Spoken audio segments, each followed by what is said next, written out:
Hello दोस्तों, नमस्कार। कैसे हैं आप सभी लोग। उम्मीद करती हूँ सभी लोग स्वस्थ होंगे, मस्त होंगे और व्यस्त होंगे। स्वागत है आपके अपने चैनल दीपिका ब्लॉग में।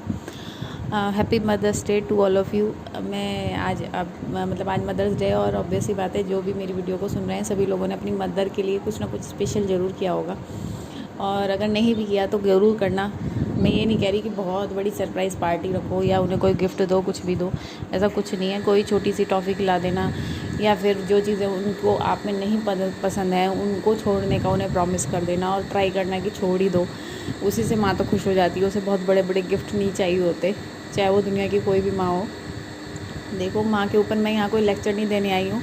सबको पता है माँ क्या है, सबकी लाइफ में स्पेशली होती है, और माँ की जगह दुनिया में कोई भी नहीं ले सकता।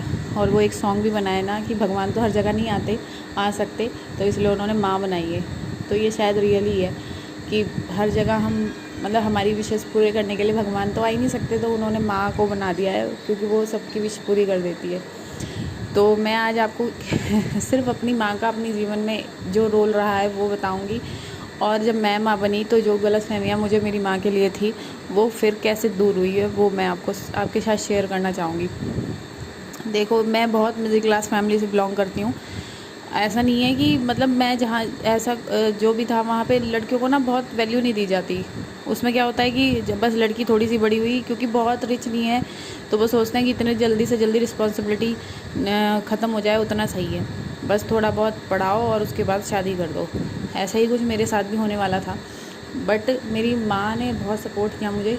जब मैं 6th-7th में ही थी एक्चुअली में, तभी मेरे फादर ने बस ये कह दिया था। मेरे फादर भी बहुत बीमार रहते थे, उन्हें कैंसर था, तो वो भी इतना नहीं कर सकते थे। कैसे करते, हम 4-5 बच्चे थे, मैं भले एक अकेली लड़की थी, पर उनके बेटे थे, तो बड़े भैया करते थे, पर फिर भी पता नहीं उन्हें ऐसा लगता कि ये बोझ है हमारे ऊपर।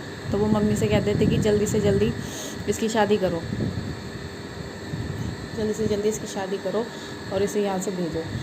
तो तब मेरी मम्मी पता नहीं वो पैसे ही नहीं देते थे, कि मैं सिर्फ फ़ीस के लिए पैसे ही नहीं दूंगा तो उसे कहाँ से पढ़ाएगी। तो छुपा छुपा के पता नहीं कहाँ से 2-4 रुपये छुपा छुपा के मुझे देती थी। मुझे याद है कि मेरे बहुत दिन हो गए थे, फ़ीस नहीं जमा हुई थी, तो मुझे स्कूल से बोल दिया था कि कल स्कूल मत आना। मैंने मम्मी से बोला, मम्मी ने कहा कि तू चिंता ना कर। तब उन्होंने पता नहीं कब से एक पैसे जोड़ रखे थे, तब वो मुझे निकाल के दिए। उसमें से आधे से ज़्यादा नोट तो फट भी गए होंगे रखे रखे रखे, तो वो मुझे निकाल के दिए कि हाँ तू अपनी फ़ीस जमा कर दे।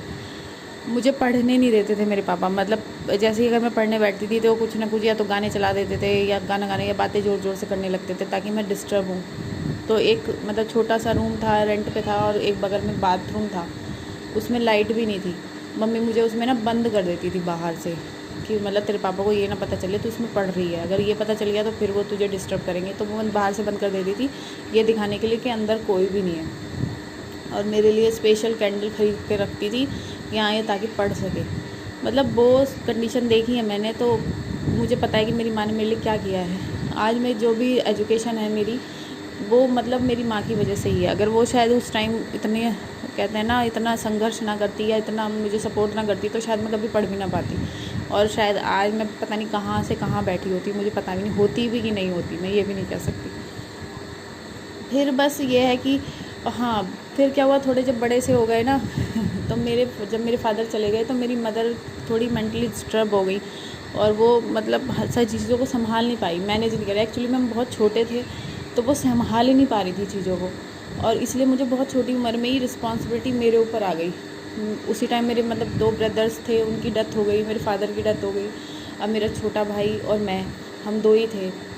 तो मुझे ऐसा लगता था उस टाइम, तो फिर कमाना ही था, तो मुझे ऐसा लगता था कि मम्मी ने ना जानबूझ के मेरे ऊपर रिस्पॉन्सिबिलिटी डाल दी ताकि मैं पढ़ ना सकूँ। मुझे ये गलतफहमी हो गई थी।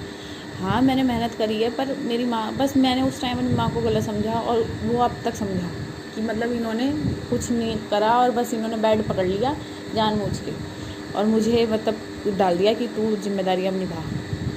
तो बस ये, लेकिन जब मैं खुद माँ बनी और मैंने जब खुद फील किया, तो मुझे लगता है कि वो खुद ही इतना डिस्टर्ब हो चुकी थी, वो क्या संभालती हमें। तो वो खुद उसके हाथ से सब वो इतनी ज़्यादा डिस्टर्ब हो चुकी थी मेंटली कि वो नहीं कर पा सकती थी। तभी उसने कहा कि बस अब तुम खुद अपना संभालो, और बल्कि तुम्हें भी मुझे ही संभालना है। तो ये सब सुन के बस ये जो गलतफ़हमी थी ना अब तक मेरी माँ के बारे में मेरी वो मेरी अब दूर हुई है जब मैं खुद माँ बन गई, कि मुझे अब हम अपने बच्चों के लिए कितना कुछ करते हैं। ज़्यादा बड़ी नहीं है मेरी बेटी, लेकिन फिर भी बस मुझे ऐसा लगता है कि कहते हैं ना, हम अपने माँ बाप से ये कह देते हैं कि तुमने क्या किया हमारे लिए, तो बस यही लगता है कि शायद हम भी इसके लिए पता नहीं कर तो बहुत कुछ रहे हैं, लेकिन ये भी कल को हमें यही कह देगी कि तुमने क्या किया मेरे लिए। जो हम कहते हैं ना, हम जो परोसते हैं ना, खाते हम वही हैं। तो शायद सुनना तो मुझे भी यही है। मैंने बहुत कहा है अपनी माँ को, तो अगर मेरी माँ कभी ये वीडियो सुने तो सॉरी मम्मी।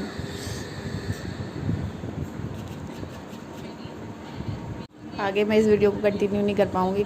बताने को तो बहुत कुछ था, सासू माँ के बारे में भी बताना था, लेकिन वो मैं नेक्स्ट वीडियो में बताऊँगी, क्योंकि अब मेरे से बात नहीं हो पाएगी। बस यही है कि मेरे चैनल को सब्सक्राइब करें, लाइक करें और शेयर करें। Okay, bye.